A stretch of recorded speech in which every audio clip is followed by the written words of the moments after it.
থেকে বাঁচাইতে চাই কিভাবে, এটার উদাহরণ দিতে গিয়ে নবীজি এই কথাটা বলছে। আমি এক মিনিট সামনে একটা জিনিস দেখাবো শুধু। মানে আমি ওনারে মহব্বত করি, তো আমি ওনার হাত ধরে বললাম, ভাই আপনার আমি হাতে ধরে বললাম, আপনি যাইয়েন না, ওইটা আগুন, আপনি ধ্বংস হয়ে যাবেন। উনি ঝটকা দিয়ে আমার হাত ছাড়াই দিল, এটা সম্ভব? আমি ওনার ঘাড়ে হাত দিলাম, কাঁধে হাত দিলাম, ভাই আল্লাহর দোহাই আপনি যাইয়েন না, ধ্বংস হয়ে যাবেন, ওইটা আগুন। উনি আমার কাঁধের থেকে হাত সরাইয়া ফেলে দিল, এটাও সম্ভব। কিন্তু আমি যখন ভালোবাসার কারণে আমার সিদ্ধান্ত আমি তাকে বাঁচাবই, আমার ভাইকে, তখন আমি তার কোমরে জড়াইয়া ধরলাম, জড়াইয়া কোমরে ধইরা বললাম, না ভাই আমি তোমাকে ওই আগুনে পড়তে দিব না, আমি যাইতে দেব না তোমারে। আল্লাহর কসম নবীজি বলছে, উম্মত আমি আমার এক এক উম্মতকে কোমরে জড়াইয়া ধইরা জাহান্নামের আগুন থেকে বাঁচাইতে চাই। কোমরে জড়াইয়া ধরলে ছুটা বড় কঠিন, কঠিন না? হাতে না ছাড়াই দিলেন, কাঁধের হাতে না ফেলে দিলেন, কিন্তু কোমরে জড়াইয়া ধরলে কেমনে ছাড়বেন?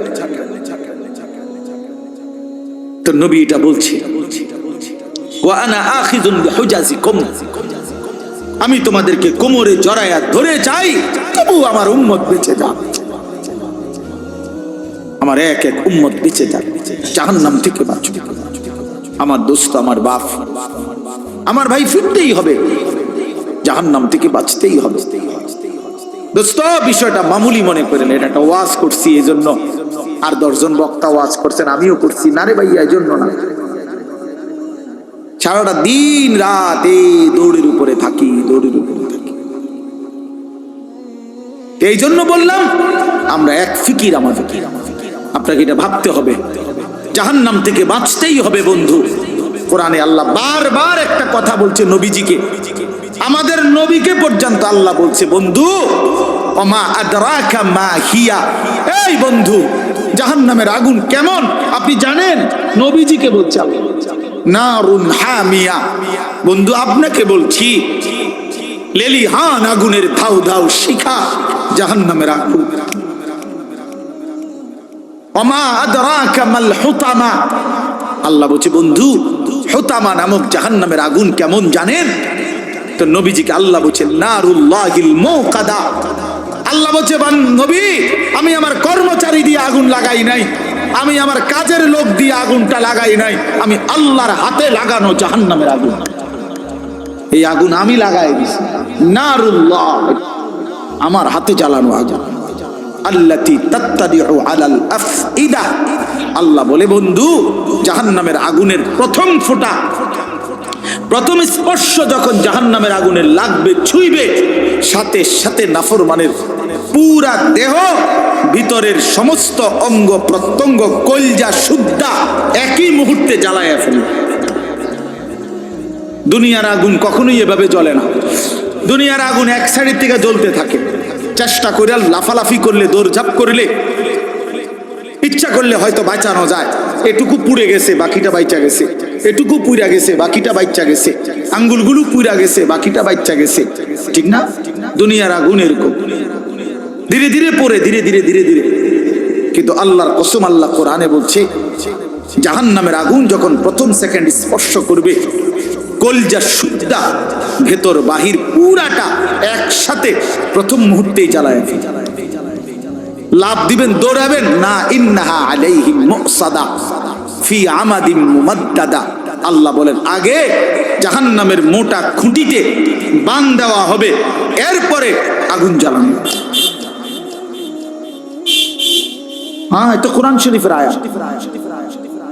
খুযুহু ফাগুল্লু, আল্লাহ বলে ফেরেশতাদেরকে জাহান্নামীকে ধরো এবং বাঁধো, সুম্মাল জাহিমা সাল্লু, এরপরে লাঠি দিয়া জাহান্নামী ছুঁড়ে মারো। কোরআন শরীফের আয়াত। খামখেয়ালি করেন না ছেলেরা, খামখেয়ালি করেন না। হ্যাঁ, একটা মোবাইল, একটা নারী, একটা ছবি, একটা উলঙ্গ দৃশ্য, দোস্ত এটুকুতে এমন সুন্দর জীবন নষ্ট করে দিও না। একটা মোটর সাইকেল দিয়া জিন্দেগি শেষ করে দিও না।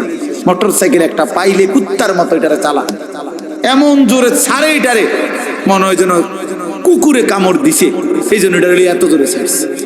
আশ্চর্য, এটা কি ব্যারাম? এটার কোনো যুক্তি তো থাকতে হবে, বলেন একটা যুক্তি তো থাকা চাই। তুমি এত জোরে ছাড়লা, তুমি তো একটু পরে কাবার্ডের সাথে লরির সাথে একটা ধাক্কা খাইয়া তোমার মাথা ফাইটা যাবে, তোমার পাওটা ভাঙ্গে যাবে, এইটাও বোঝেন। আর যদি বলে যে এত জোরে চালাইছি মানুষে যাতে দেখে, তো মানুষে বা দেখবো কেমনে? দেখতে দেখতে তো তুমি নিমশা। মা কথা বোঝেন না। আমি মনে করেন মাত্র পজিশন নিলাম যে আমি সামু হেতের মোটরসাইকেলটা হেতে তো গেছে গা চান্দিরা, তা আমি কেমনে দৌড়াবো তোমার ভিসি ভিসিরা সাইকেল বললে তোমার এই কারবারটা? তো এটা সাহেকে একটা বিকৃত মস্তিষ্ক ছাড়া, অসুস্থ মানসিকতা ছাড়া আর কিচ্ছু না। হ্যাঁ হ্যাঁ, আওয়াজ, এটার আওয়াজ, এটা চ্যালেঞ্জার 5, এটা খুইলা এটা একেবারে বিভৎস। মানে ইচ্ছা করে এত বড় শব্দটাকে যার পছন্দ হয়, আমার নিশ্চিত তার সিরা গেছে, তার মাথার তার অন্য কেউ সিরা লাইছে, এটা নিশ্চিত, কোনো সন্দেহ, কোনো সন্দেহ, কোনো সন্দেহ, হ্যাঁ কোনো সন্দেহ। এর জন্য হের মাথার তার সিরা লাইছে দেখে সে মোটরসাইকেলের তার সিরা লাইছে। হ্যাঁ হ্যাঁ, দুটোটা মাতাল। নাউজুবিল্লাহ, নাউজুবিল্লাহ। আল্লাহ পাক আমাদেরকে বিবেক দান করেন, ইনসাফ দান করেন। এজন্য আল্লাহর কাছে চাইতে হয় তৌফিক। আল্লাহুম্মা আইন্নি আলা যিকরিকা ওয়া শুকরিকা ওয়া হুসনি ইবাদাতিক। আপনার ছেলেটা নামাজ পড়ে না চাচা, কয়দিন চাইছেন এটা? আল্লাহর কাছে চাইছেন কয়দিন? চোখের পানি ফেলছেন কয়দিন? অঝরে কাঁদছেন কয়দিন? ছেলের বিদেশের লাইগা কতজন হুজুরে কইছেন? ফুলার নামাজের লাইগা কয়জন হুজুরে কইছেন? বলেন। দোতলার ছাদ ডালাই এটা কইছেন কতজনের? ভাই দোয়া করো, দোতলার ছাদ ডালাই খাস একটা দোয়া করো। কিটা খাস দোয়া? কিটা আবার ছাদ ডালার মধ্যে আবার খাস দোয়া কি? মানে যাতে করে এমন ভাবে ডালাই হয়, ডালার লগে যেন নিচের দিকে ছাদ দিয়ে হয়ে যায়। খাস দোয়া না এটা, একবার জাঁতা দিয়ে যেন এটা নিচের দিকে যায়, এটা তো ডাইবা যায় আর কি। শক্তর সাফে এমন শক্ত যেন হয় যেন এটা সাফের লগে ডাইবা যায়। দুনিয়া দুনিয়া নিয়ে এই পরিমাণ দোয়া চাইলেন, আখিরাতের দোয়া কই চাইলেন? কয়দিন বলছেন হুজুর দোয়া করেন বিবি যেন পর্দানশীল হয়, ছেলেটা যেন নামাজি হয়, মেয়েটা যেন চরিত্রবান হয়, ছেলের বউ যেন নেককার হয়, নাতি নাতনি যেন কোরআন পড়নেওয়ালা হয়। কয়দিন বলছেন? আখিরাত চাইলেন কয়দিন? দুনিয়া চাইলেন কয়দিন? কয়দিন চাইলেন? এই জন্য ইনসাফের সাথে ভাববেন। বান্দা বলো না আমি আল্লাহর কি বললে, কেমনে বললে, আর কতবার বললে তুমি আমার কথা মেনে নিতে। অতএব বাপ যারা নামাজ পড়েন না, নওজোয়ান ভাই তোমরা যারা নামাজ পড়ো না, দোস্ত ইনসাফের সাথে এই রাত অন্ধকারে একাকি একটা মিনিটের জন্য হইল যদি মায়ের বুকের দুধ পান করে থাকো ভাইয়া, তো একবার হলো যদি মুসলমানের ঘরে জন্ম নিয়ে থাকো বন্ধু, একবার হইলো ভাইবো যে তোমার আল্লাহ তোমার কাছে জানতে চাইছে যে বান্দা আমি আর কতবার বললে, আমি আর কত পারা নাজিল করলে। আমি 23 বছর বলে গেলাম, 23 বছর বলার পরও যেহেতু হয় নাই, তুমি বলে দাও বান্দা আমি আল্লাহ আর কতবার বললে, কত বছর বললে তুমি আমাকে মেনে নিতে, আমার কথাগুলো মেনে নিতে। কি বলবে? হ্যাঁ কি জবাব দিবেন বলেন? জবাব দেন। বেনামাজি জবাব দেন, সুদখোর জবাব দেন, এই হারামখোর জবাব দেন, বলেন। আর কত বছর বললে, কতবার বললে সুদ ছেড়ে দিতেন, আর কতবার বললে মিথ্যা ছেড়ে দিতেন। যেই বোনেরা বেপর্দা, ওই বেহায়া বেপর্দা নারীকে জিজ্ঞাসা করেন, এই অসভ্য বেহায়া নারী আর কতবার বললে তুই পর্দা করতি বোন, বল বলেন। আহ কিভাবে সম্ভব? আমি জিন্দেগিতে বহুত চিন্তা করে দেখছি, আমি বহুত ভাবছি, বিশ্বাস করেন। একটা মুসলমানের বাচ্চা মুসলমানের ঘরে জন্ম নিয়া, মুসলমান পরিচয় দিয়া, খোদার 365 দিনে এক বছর কোনদিন ফজরের নামাজ একদিনও পড়লো না, মুসলমানের বাচ্চা এত বড় জানোয়ার কেমনে হইল? আমি এই কথাটা রীতিমতো আমার মন চাই যে ডক্টরেট করি, যেটা বুঝতে, যেটা পিএইচডি করা দরকার। কিভাবে সম্ভব? মানুষের বাচ্চা কেমনে এত বড় হাইওয়ান হয়? আরে কোন কি ওমিয়া, এটা কিটা আসল? আমি কোনোভাবে কোনো ক্যালকুলেশন দিয়ে এটা মিলাইতারি না।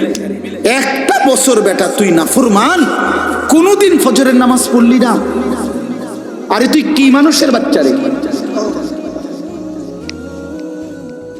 এটা কিভাবে সম্ভব ভাইয়া? ওই কোন মার ঘরে জন্ম নিল? আহা, তার মা কোথায়, তার বাবা কোথায়? কিভাবে সম্ভব? ওই মা কেমনে মেনে নিল, ওই বাবা কেমনে মেনে নিল?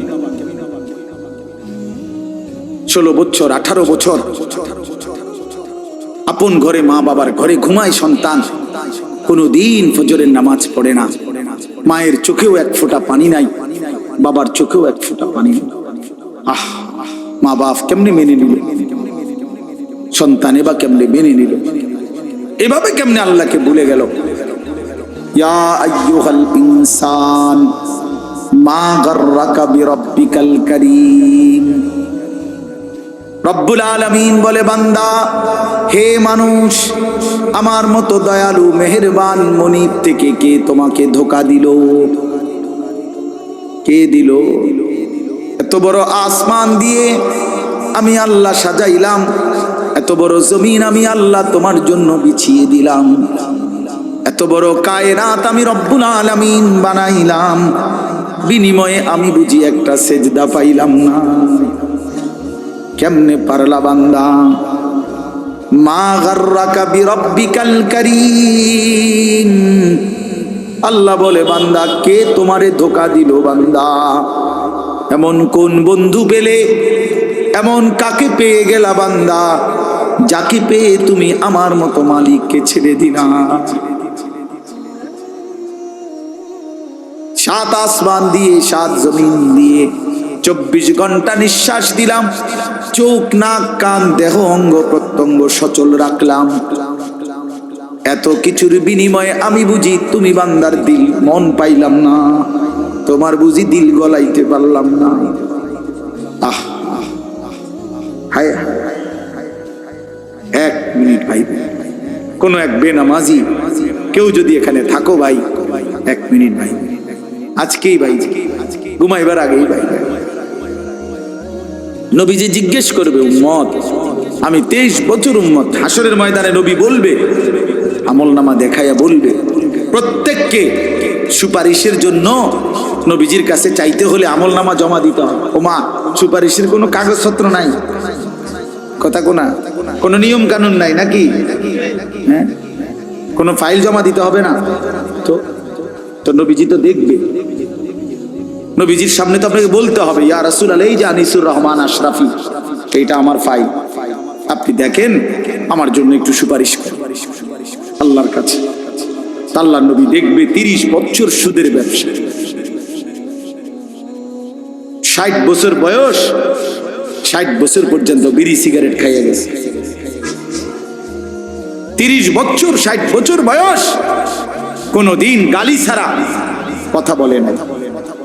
ছেলেটা বেনামাজি, মেয়েটা বেপর্দা, স্ত্রী বেপর্দা, মৃত্যু পর্যন্ত আমার উম্মতের ঘরে প্রতিদিন রঙিন টেলিভিশনে নাচ গান নর্তকীর ছবি চলছে, তার ছেলে মেয়ে নাতি নাতনি বসে নাচ গান নাটক সিনেমা দেখে গেছে, কোনদিন গালি ছাড়া কথা বলে না, হালাল রোজগার বলতে কিছু নাই, ফজরের নামাজ 1000 পৃষ্ঠা উল্টাইও, ফজরের নামাজ বলতে কিছু নাই।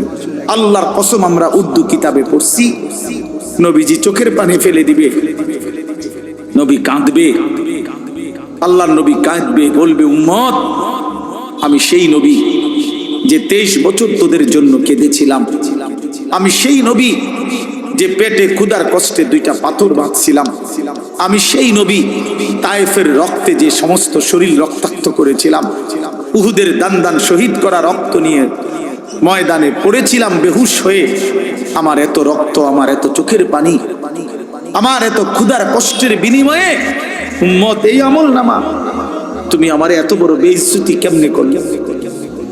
আমি কেমনে আমার আল্লাহর সামনে এটা দেখাবো যে, আয় মাওলা, এটা শ্রেষ্ঠ নবীর শ্রেষ্ঠ উম্মতের আমল বানায়। বলে কোন বাপ যদি 8 বছর ছেলেটাকে ইউনিভার্সিটিতে পড়ায়, তো গরিব বাপ তার ছেলেটাকে মনে করেন ভিটা মাটি বসত সব বেচ্চা নিজে না খাইয়া ছেলেটার লাখ লাখ টাকা পড়ালেখার খরচ দিছে। 8 বছর পরে 6 বছর পরে বাপ রেজাল্ট সার্টিফিকেট দেখতেছে যে ফেল। ওই বাপ কি পরিমাণ কাঁদবে, ওই বাপ কি পরিমাণ কাঁদবে। ওই বাপ বলবে না যে বাপ আমি তোরে মানুষ করার জন্য, তোর পড়ালেখার খরচ দেওয়ার জন্য ভিটাটা বেচা ফেলছি, মাটিটা বিক্রি করে ফেলছি, আমি জীবনে কোনো সুখের নাগাল পাই নাই। এই বছরও ভাই, এই গত হজ্জেও এক জিদ্দা থাকে এক প্রবাসী ভাই, আমি তো হজ উমরার সফরে গেলে প্রবাসীদের রুমে রুমে যাই। ওই যে হুজুর আমি আজ 32 বছর সৌদি আরব জিদ্দায় পড়ে আছি, কেউ 18 বছর, কেউ 16 বছর। জীবনের এই সুখের সময়টা যারা কাটাইছে বিদেশের জমিনে, যৌবনের পুরাটা টাইম শেষ করে দিছে বাপ। বিনিময়ে সেই বাপ যখন দেখে তার ছেলেটা ফেল, তখন সে বলবে বাপ তুই আমার এটা কি দেখাইলি, তুই আমার এতগুলো টাকা, তুই আমার এত বড় বেইজ্জতি কেমনে করলি বাপ, এটা বলবে না? তো নবী সাল্লাল্লাহু আলাইহি সাল্লামও বললেন, খোদার কসম নবীজিও বলবে, আল্লাহর কসম নবীও বলবে যে উম্মত তুমি আমার এত বড় বেইজ্জতি কেমনে করলে।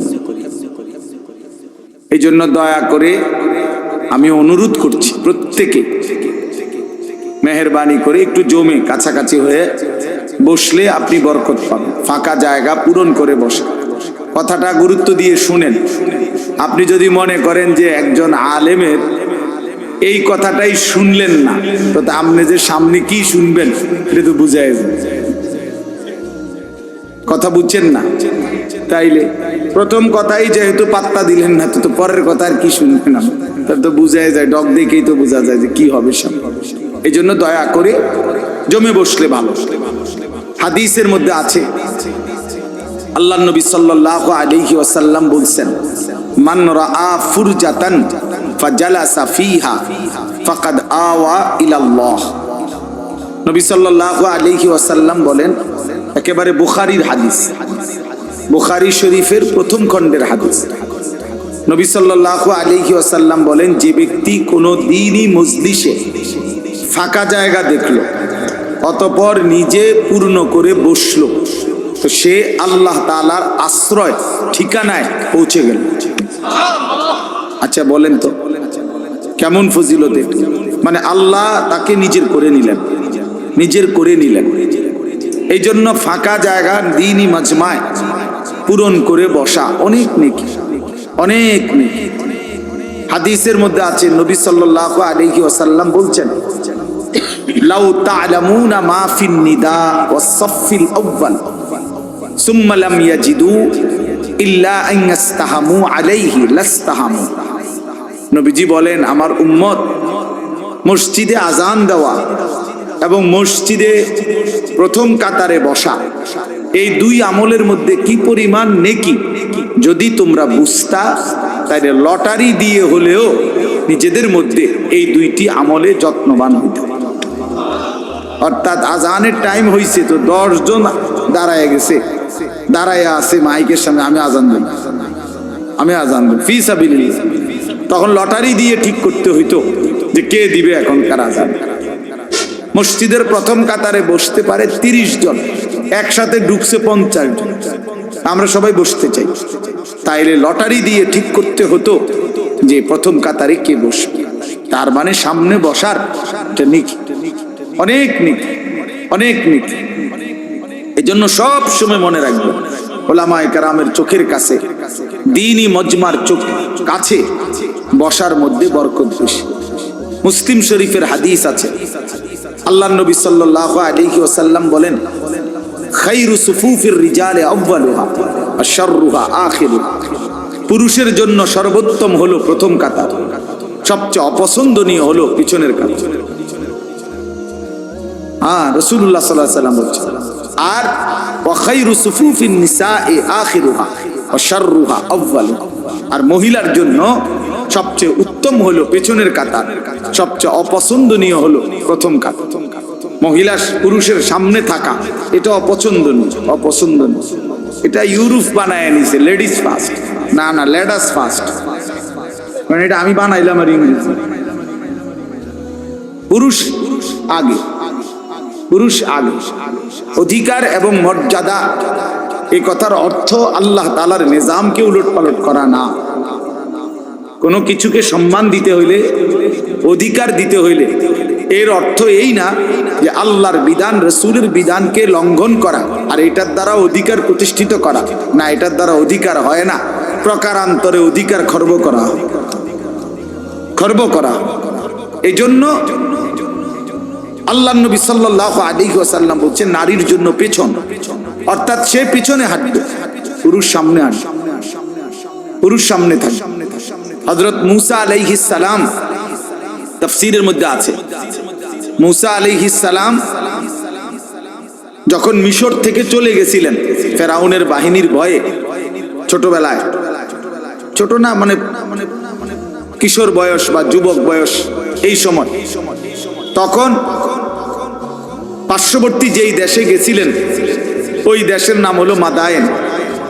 তো সেখানে দুই বোন বকরিকে পানি পান করাইবার জন্য কূপের কাছে আসছিল, কিন্তু পুরুষদের বীরের কারণে তারা আগাইতে পারতেছিল না। তখন মূসা আলাইহিস সালাম ওই দুই বোনের বকরিগুলো তিনি নিজে কূপের থেকে পানি উঠাইয়া পানি পান করাই দিছিলেন।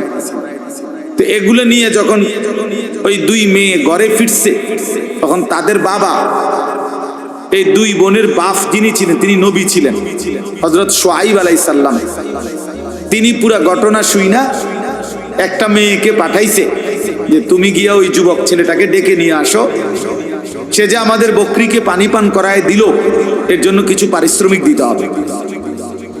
তখন এই একজন মেয়ে আবার আয়েশা মূসা নবীর কাছে আসছে, আয়েশা ডাকছে যে আমাদের বাবা আপনাকে ডাকতেছেন, আপনাকে আপনার পারিশ্রমিক দিবে, আপনি আমাদের বাড়িতে চলেন। এর তখন তাফসীরে স্পষ্ট আছে, মূসা আলাইহিস সালাম ওই মেয়েকে বললেন যে বাড়িতে তো যাবে ঠিক আছে, কিন্তু মূলত যে রাস্তা দেখায় সে তো সামনেই থাকে, কিন্তু এখানে যেহেতু এটা মেয়ে, এই জন্য মূসা নবী স্পষ্ট বললেন তুমি পিছনে থাকো, আমি সামনে হাঁটবো, তবে পিছন থেকে তুমি ডান বাম বলি। কথা বুঝছেন কিনা বল? ডান বাম তো সেই বলতে হবে, নাহলে উনি তো আর চিনে না, কিন্তু তুমি পিছন থেকে বলবা, সামনের থেকে না। এই জন্য এটা জরুরি বিষয়। যাই হোক, তাহলে বলার উদ্দেশ্য হলো অনেক মানুষের বদভ্যাস, মসজিদে জুমার দিন অথবা অন্য সময়ও আসছে মসজিদে আগেই বারান্দাত বসে থাকে, ও মসজিদের কোনার খুঁটির সাথে বসে থাকে, বাউন্ডারি ওয়ালের মধ্যে হেলান দিয়া দুই পাও আলগি দিয়া এ বসে বসে জিমা। আশ্চর্য কথা, আপনি আসলেন আগে, পিছনে পড়ে রইলেন কেন? এই জন্য সব সময় আল্লাহর ঘর মসজিদে যতটা সম্ভব প্রথম কাতারে, যতটা সম্ভব সামনে বসার চেষ্টা করবেন, বলেন ইনশাআল্লাহ। আল্লাহ তাআলা আমাদেরকে তৌফিক দান করেন। বলতেছিলাম আমি যে কথাটা, যে কম দেখা যাক এতে কোনো আপত্তি নাই। কেন বললাম? কোরআনুল কারীমের মধ্যে আছে, আল্লাহ তাআলা বলছেন কালিলাম মা তাশকুরুন। কোরআনে আল্লাহ বলেন আমার শুকর আদায় করে, কৃতজ্ঞতা আমি আল্লাহর আদায় করে এমন বান্দা কম। কালিল ওয়া কালিলুম মিন ইবাদিয়াশ শাকুর, আল্লাহ বলেন আমার কৃতজ্ঞ বান্দা পরিমাণে কম। কালিলাম মা তাযাক্কারুন, আমি আল্লাহর কথা থেকে উপদেশ গ্রহণ করে কম। কালিল, কম। কোরআন শরীফের বহু আয়াত আছে, আল্লাহ তাআলা বলছেন ইন ইয়াকুম মিনকুম 20 সাবিরুনা ইয়াগলিবু মিআতাই, তোমরা যদি ঈমানদার আল্লাহর প্রতি পূর্ণ বিশ্বাসী হয়ে থাকো 20 জন, তাহলে তোমরা বিজয় লাভ করবে 200 জন নাফরমান বেঈমানের উপরে। তাইলে ঈমানদারের পরিমাণ হবে কত? বেশি না কম?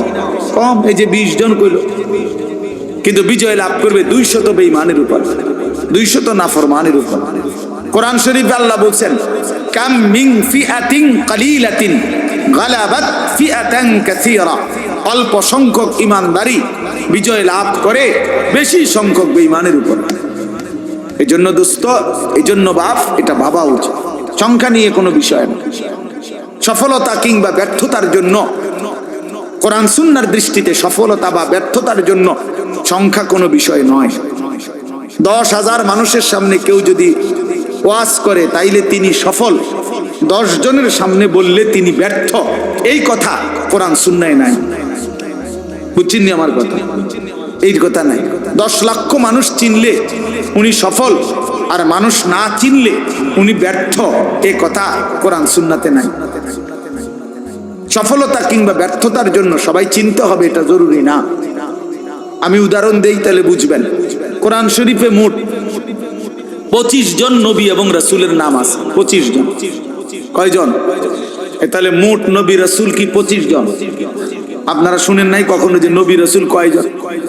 1,24,000, কিংবা আরেকটা বর্ণনা হলো 2,24,000।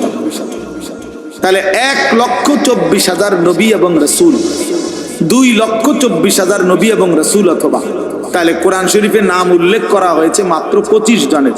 তো বাকিদের নাম পৃথিবীর কেউ জানে না, কোরআনে নাই। অন্যান্য কিতাবাদি খুঁজলে আরো কিছু নবী রাসূলের নাম পাওয়া যাবে, তো নয়তো আরো 100।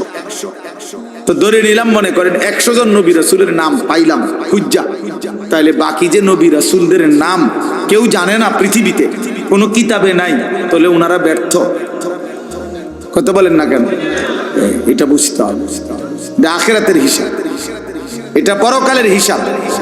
আচ্ছা, আমাদের প্রিয় নবী সাল্লাল্লাহু আলাইহি ওয়াসাল্লাম তিনি যখন বিদায় হজ্জে আরাফাতের ময়দানে, নবীজির নিজে যে বছর হজ করছেন সেই বছর হজ্জের ময়দানে নবীজি ভাষণ দিয়েছিলেন 1,25,000, প্রায় 1.25 লাখ সাহাবীর সামনে। 1,25,000 যদি সাহাবী ওই আরাফাতের মাঠে হজ্জের মধ্যে নবীজির সামনে থাকে, তাহলে বাড়িঘরে আরো আছে, সবাই তো আর একবারে গেছে গানা হজে, বাচ্চা কাচ্চা, নারী, বৃদ্ধ, দুর্বল, এরকম আছে না আরো, ওনারা বাদ দেন। এই 1,25,000ই ধরেন, এই 1,25,000 সাহাবীর মধ্যে সারা পৃথিবীর সমস্ত কিতাব একত্র করলেও 5,000 সাহাবীর নাম খুঁজে পাওয়া যাবে না, 2,000 সাহাবীর নাম খুঁজে পাওয়া যাবে না। অল্প কিছু সাহাবীর নাম পৃথিবীতে আছে, মানে কিতাবে আছে, উল্লেখ আছে। তাইলে আপনি ধরেন একেবারে 5,000-এর নাম পাওয়া গেল, ধরে নিলাম কথার কথা, তাহলে 5,000 সাহাবীর নামও যদি খুঁজে পাওয়া যায়, তাহলে তো শুধু হজ্জের ময়দানের ওই 1,20,000 সাহাবীর নাম পৃথিবীর কেউ জানে না, তো ওনারা ব্যর্থ। এইটা আমরা মনে রাখতে হবে, এটা খুব জরুরি বিষয়। এক তো আখিরাতের মুআমালা, আরেকটা হলো দুনিয়ার, আপনাদের দুনিয়ার হিসাব। দুনিয়ার হিসাবে জনপ্রিয়তা, খ্যাতি, এটা একটা বিষয় অনেকে ভাবতে পারে, কিন্তু আখিরাতের দৃষ্টিতে জনপ্রিয়তা অথবা অপরিচিতি এটা কোনো বিষয় না। বিষয় হলো আল্লাহ তাআলা গ্রহণ করলেন কিনা, গ্রহণ করলেন কিনা। আমারে 10 লক্ষ মানুষ চিনে, কিন্তু আল্লাহ তাআলা গ্রহণ করে নাই, তো 2 পয়সার কোনো মূল্য নেই, 2 পয়সার মূল্য। আমারে 50 লক্ষ মানুষ চিনে, তো এতে করে আমার কবরের আযাব মাফ। 1 কোটি মানুষ চিনে আমারে, কবরের আযাব মাফ আমার? না বন্ধু, না বাপ, এটা বুঝতে হবে। আখিরাতের বিবেচনা, আখিরাতের মুআমালা, পরকালের হিসাবে সফলতা কিংবা ব্যর্থতা হচ্ছে আল্লাহ তাআলার গোলামির মধ্যে, আল্লাহর বন্দেগীর মধ্যে। এজন্য কোরআন শরীফে স্পষ্ট আয়াত আছে। আপনারা দেখবেন অনেক মানুষ জানাজা যখন হয়, আমাদের এই যে ভাইরা যারা রাজনীতি করে, ওনারা সবাই জানাজার মাঠে উপস্থিত থাকে, বক্তব্যও দেয়, এবং অনেক মানুষও, সমাজের মান্যগণ্য ব্যক্তিরাও লাশের সামনে 1 মিনিট 2 মিনিট বক্তৃতা দেয়।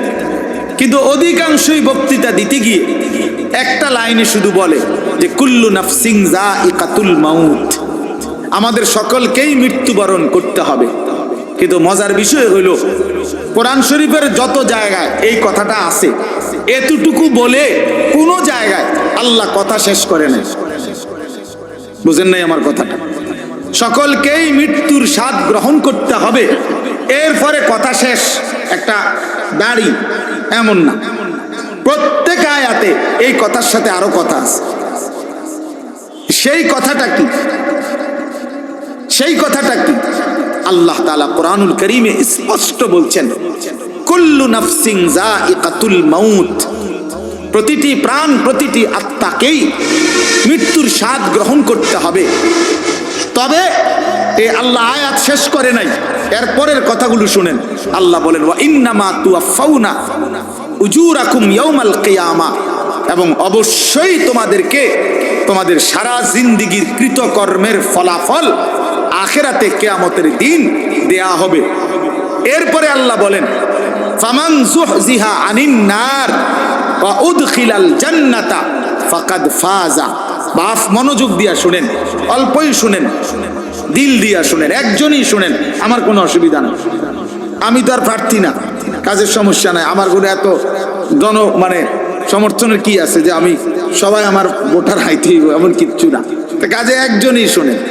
তাই এই জন্য বললাম যে আল্লাহ তাআলা বলেন, ফামান যুহজিহা আনিন নার ওয়া উদখিলাল জান্নাতা, আল্লাহ বলেন আখিরাতের ময়দানে, হিসাবের মাঠে যাকে জাহান্নাম থেকে মুক্তি দেয়া হবে এবং জান্নাতে প্রবেশ করানো হবে, খোদার কসম আল্লাহ বলেন, ফাকাদ ফাজা, সেই কেবল সফল হলো, সেই কেবল কৃতকার্য হলো, সেই কেবল কামিয়াব হলো। এরপরও শেষ হয়েছে না কথা, আরটু রয়েছে। এরপরে আল্লাহ বলেন, অতএব তোমরা যদি জানতে চাও বান্দা, তাহলে দুনিয়ার সফলতা ব্যর্থতা এটা আল্লাহ বলেন, ওয়ামাল হায়াতুদ দুনিয়া ইল্লা মাতাউল গুরুর। এই বান্দা মনে রেখো, দুনিয়ার জীবন শুধুই ধোঁকা, ধোঁকা, ধোঁকা, ধোঁকা, ধোঁকা, এটা ধোঁকা। দুনিয়া ধোঁকা। আল্লাহ বানানে ওয়ালা যিনি, তিনি বলছেন এটা ধোঁকা। যিনি সৃষ্টিকর্তা তিনি বলছেন, কোম্পানি বলছে এটা 2 নম্বর। আপনি কীর্তেন কোন গাছ জোরে, এটা 1 নম্বর। কোম্পানি প্রোডাক্ট করে যে উৎপাদন করছে যিনি, উনি বলছে এটা খেলনা, আপনি কীর্তেন কোন এটা আসল। যিনি বানাইছেন তিনি আল্লাহ, তিনি বলছেন, ওয়ামা হাদিহিল হায়াতুদ দুনিয়া ইল্লা লাহবুন ওয়া লাইব। বান্দা, দুনিয়া আমি বানাইছি, আমি জানি আমি কি বানাইছি। আল্লাহ বলে দুনিয়ার জীবন শুধুই তামাশা, শুধুই খেলাধুলা। লাহবুন লাইবুন, খেলাধুলা, তামাশা, মালাঠোলা। মালাঠোলা ছোটবেলায় আমরাও মালাঠোলা খেলছি, ছোটবেলায় আমরাও মালাঠোলা খেলছি। ছোট ছোট বাক্সের আপনার রান্না বান্না করছি, আর ছোট ছোটরা একসাথে অনেক রান্না বান্না মালা ঠোলা দিয়ে করছি। সন্ধ্যা হলে মা ডাক দিছে তো নিজের হাতে সব ভাঙ্গা চুরা আবার মায়ের ডাকে মায়ের কোলে ফিরে গেছি। এই না দুনিয়া? এই দুনিয়া আল্লাহ বলছে এরকম মালা ঠোলা।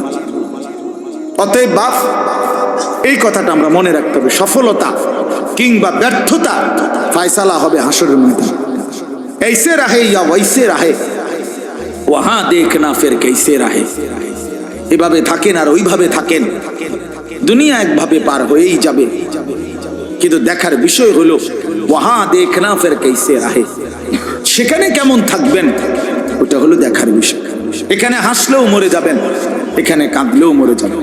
আমার ভাই, যারা মোবাইল হাতে ধরে রাখছেন, আপনি কিচ্ছু বুঝতেন না, এই মোবাইল এটা লই এই জীবন শেষ হবে, এই জিন্দিগি এই মোবাইলের উপরে শেষ, এই অসভ্যতাই জীবন শেষ, কিচ্ছু বোঝে না। ওই যে ভাই নিজে নিজে হাসে, এইটাই জিন্দিগি, এটা এক খামখেয়ালির জিন্দিগি। মনে রাখি, এই মোবাইলের আসক্ত জীবন কোনোদিনও সুখকর হয় না, সুখকর হয় না। এই মানুষটার জীবনের কোনো এক পর্যায়ে কোনো সেন্স কাজ করে না।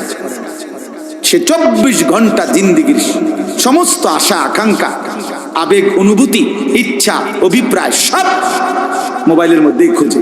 হাসেও মোবাইলে, কান্দেও মোবাইলে, জীবনের সব কিছুর সফলতা খোঁজে মোবাইলে। অনেক মানুষ আমার ছবিটা দেখছে, অতএব আমি সফল। এটা ঠিক মতো সবাই দেখে নাই, অতএব আমি ব্যর্থ। সবাই আমারে চিনছে মোবাইলের মাধ্যমে, অতএব আমি সফল। এবার যেমনিও একটা লারা দিতে হইলেছে, একটা মানুষ চিনলে যেমনি পাঞ্জাবি পিন্দাও কুইল্লাও, বুঝেন না কথা? একটা ডাইরেক্ট রাস্তার মাঝখান দিয়ে আনতে হোক, অসুবিধা চিনছে তো না রে ভাইয়া, রাগ হইয়েন না। এই কোনোভাবে মনোযোগ হয় না, এই জিন্দিগি সুন্দর হয় না বাপ, এই জীবন সুন্দর হয় না। এমনি এমনি চলে যায়, দিন নাই, রাত নাই, সকাল নাই, দুপুর নাই, সন্ধ্যা নাই। এটা কেমন জিন্দিগি ভাই? এই কেমন জীবন? 24 ঘন্টা মোবাইল, 24 ঘন্টাই মোবাইল, এই কেমন জিন্দিগি? এই পৃথিবীতে আর কোনো কাজ নাই? এই পৃথিবী গড়ারও কোনো প্রয়োজন নাই, আখিরাত গড়ারও প্রয়োজন। আমরা কিতাব পড়ছি, আমার কাছে আরবি কিতাব আছে, কিমাতুজ জামান ইনদাল উলামা। এই কিতাবের মধ্যে আছে মানে ওলামায়ে কেরামের নিকট সময়ের মূল্য। তো এই কিতাবে আমরা পড়ছি, এক বুজুর্গকে এক সাধারণ মানুষ আইসা বলছে, হযরত আপনার সাথে আমি একটু কথা বলবো। তিনি বললেন, কোনো প্রয়োজনীয় মাসআলা? বললেন না, এমনি একটু কথা বলতাম। তখন উনি বললেন যে, তাহলে তুমি সূর্যের গতিকে কিছুক্ষণের জন্য থামায় রাখো, যতক্ষণ তুমি কথা বলতে চাচ্ছ। যদি তুমি সূর্যের গতি থামাইতে পারো তাইলে আমি রাজি আছি, আর যদি না পারো তাহলে তুমি আমার হায়াতের এই আধা ঘন্টা কেন নষ্ট করো? এই সময় তো আমার, এই 20 মিনিট তো তোমার গেলে আমারও যাবে, 30 মিনিট তো তোমার গেলে আমারও যাবে, তুমি কেন নষ্ট করবে আমার এই হায়াত? বলেন, এইভাবে ভাবতেন ওনারা, এইভাবে ভাবছেন। প্রতি সেকেন্ড আমার থেকেই যায়। ইরতাহালাতিদ দুনিয়া মুদবিরা ওয়ারতাহালাতিল আখিরাতু মুকবিলা। নবী সাল্লাল্লাহু আলাইহি ওয়াসাল্লাম বলছেন, উম্মত, প্রতি মুহূর্তে, প্রতি সেকেন্ডে দুনিয়া তোমার পিছনে যায়, আখিরাত তোমার আগে আসে। এক এক ঘন্টা যাচ্ছে মানে আমার দুনিয়া যাচ্ছে, প্রতি ঘন্টা যাচ্ছে মানে আমার আখিরাত আগাচ্ছে। আমি কবরের দিকে আগাইতেছি, আমি আখিরাতের দিকে আগাইতেছি। ফাকুনু আবনা আল আখিরা ওয়ালা তাকুনু আবনা আদ দুনিয়া। নবী সাল্লাল্লাহু আলাইহি সাল্লাম বলেন, অতএব আখিরাতের সন্তান হও, দুনিয়ার সন্তান হইও না। অর্থাৎ নবীজি বলছেন, উম্মত, আখিরাতের পরিচয়ে পরিচিত হও, শুধু দুনিয়ার পরিচয়ে পরিচিত হও। শুধু ডাক্তার, শুধু ইঞ্জিনিয়ার, শুধু ব্যারিস্টার, শুধু উকিল, শুধু চাকরিজীবী, শুধু ব্যবসায়ী, শুধু রাজনীতিবিদ, শুধু শুধু এতটুকুই, শুধু একটা দুনিয়ার পরিচয়, ড্রাইভার, শুধু কুলি, শুধু দিনমজুর, শুধু কৃষক, এ তো দুনিয়ার পরিচয়। আল্লাহর নবী বলছেন, আখিরাতের পরিচয়ে পরিচিত হও। লোকে যেন বলে সে নামাজি, সে চরিত্রবান, সে দিনদার, সে আখলাকওয়ালা, সে মসজিদকে ভালোবাসে, মাদ্রাসাকে ভালোবাসে, ওলামায়ে কেরামকে ভালোবাসে। হ্যাঁ, বছর শেষে হিসেব করে যাকাত দেয়, বা জামাত মসজিদে নামাজ পড়ে, রমজানে রোজা আদায় করে, হালাল হারামের পার্থক্য মেনে চলে।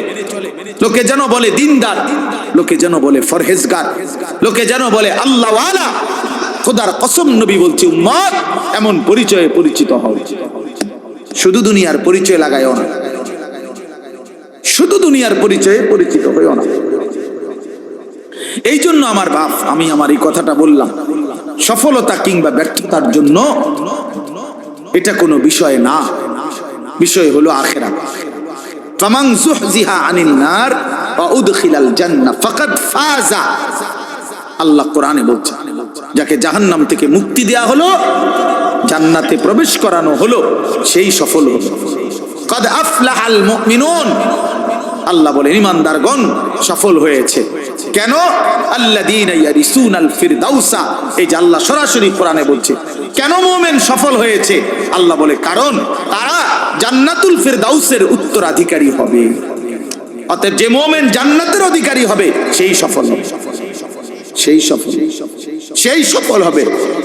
ওয়াকালুল হামদুলিল্লাহিল্লাযী আযহাবা আন্নাল হাযান ইন্না রাব্বানা লাগাফুরুন শাকুর। আল্লাহ বলে জান্নাতি বান্দা জান্নাতে ঢুকে বলবে, আল্লাহ আপনার প্রশংসা করছি, আজকে আমার জীবনের যত দুশ্চিন্তা চিরতরে শেষ হলো, আজ আমি জান্নাতে ঢুকলাম। এই মুমিন থামবে সেদিন, জান্নাতে ঢুকবে যেদিন। মুমিন তৃপ্ত হবে সেদিন, জান্নাতে যাবে যেদিন। মুমিনের জিন্দেগির সমাপ্তি হবে, সমস্ত চিন্তা ফিকির পেরেশানি, সমস্ত অস্থিরতা, সমস্ত মেহনত, সমস্ত টেনশনের সমাপ্তি হবে সেদিন, খোদার জান্নাতে ঢুকবে যেদিন। এজন্য বাপ বুঝতে শিখেন, আমিও আপনিও, আমিও আপনিও, আপনিও। দুনিয়া বাদ দিতে বলি না, কোরআনুল কারীমের মধ্যে আল্লাহ তাআলা বলছেন, ওয়ালা তানসা নাসিবাকা মিনাদ দুনিয়া, বান্দা তোমার দুনিয়ার প্রয়োজন ভুলে যেও না। আমি তোমারে দুনিয়া ছাড়তে বলি না, দুনিয়া ছেড়ে দিলে তুমি আমল করবা কেমন? হায়াত না পাইলে বন্দেগী করবা কেমন? দুনিয়া বাদ দিতে বলে না, আখিরাতকে 24 ঘন্টা সঙ্গী বানাইতে বলছে, সঙ্গী বানাইতে বলছে। কোরআনে আল্লাহ দোয়া শিখাইছে, মুমিনের দোয়া। আপনারা সবাই পারেন এই দোয়াটা, সবাই এই দোয়াটা পারে। রব্বানা আতিনা ফিদ দুনিয়া হাসানা ওয়া ফিল আখিরাতি হাসানা ওয়া কিনা আযাবান নার। আয় আল্লাহ, আমি পুরা দুনিয়া চাই না, আল্লাহ আমি পুরা দুনিয়ার যা ইচ্ছা তাই চাই না। দুনিয়ার মধ্যে যা হালাল, যা পবিত্র, যা উত্তম, যা বৈধ, যা আপনার অনুমোদিত, আমাকে সেই হাসানা উত্তম যা তা দুনিয়ায় দেন, আখিরাতে যা উত্তম আপনি তা দেন, জাহান্নামের আযাব থেকে মুক্তি দিন। তাহলে দুনিয়া চাইতে নিষেধ করছে, উত্তমটা চাইবেন। আল্লাহ দুনিয়া দেন, তবে হালাল হারাম মিলাই আনা, হালাল দেন, জায়েজ না জায়েজ মিলাই আনা। সুদের টাকা, চুরির টাকা, কিস্তির টাকা, ঘুষের টাকা, ওজনে কম দেওয়া টাকা, বাটফারির টাকা, 3 নম্বরই টাকা, 6 নম্বরই টাকা, এমন টাকা দিয়েন না, লাগবে না। এমন দুনিয়া ছেড়ে দিলাম, এমন দুনিয়া ছেড়ে দিলাম। এজন্য বাপ, এটা ইনসাফের সাথে ভাবা উচিত। আপনাদেরকে বলি, একজনকেই বললাম, ফিকির কইরেন, ফিকির কইরেন। অনেক কিশোর যুবক ছেলে বুঝতেই চায় না, ওই মনে করে রং তামাশার এই জিন্দেগি এটাই শেষ, এটাই শেষ। সারা রাত নারী ছবি, উলঙ্গ দৃশ্য, সারাদিন নিজের মতো করে আড্ডা দেয়, তার মনে যা চায়। চুল এমন রাখছো, আমার মন চাইছে। পরনের পোশাক এমন কেন, আমার মন চাইছে। ইউর উইশ ইউর লাইফ, তোমার চয়েস, তোমার লাইফ, তোমার পছন্দ, তোমার জীবন। বাহ, বেঈমানদের কথা এটা। ইউর লাইফ ইউর চয়েস, তোমার জীবন তোমার চয়েস, তোমার যেটা ভাল লাগে এটা করো। অন্য এখানে কি, অন্য এখানে কি? তোমার হিন্দু মেয়ে পছন্দ হয়েছে, ঠিক আছে। তোমার ইহুদি পছন্দ হয়েছে, হ্যাঁ ঠিক আছে। এখানে অন্য কি? তোমার যেটা ভাল লাগে, তোমার যেটা মন চায়, এটা তোমার পছন্দই তোমার জীবন।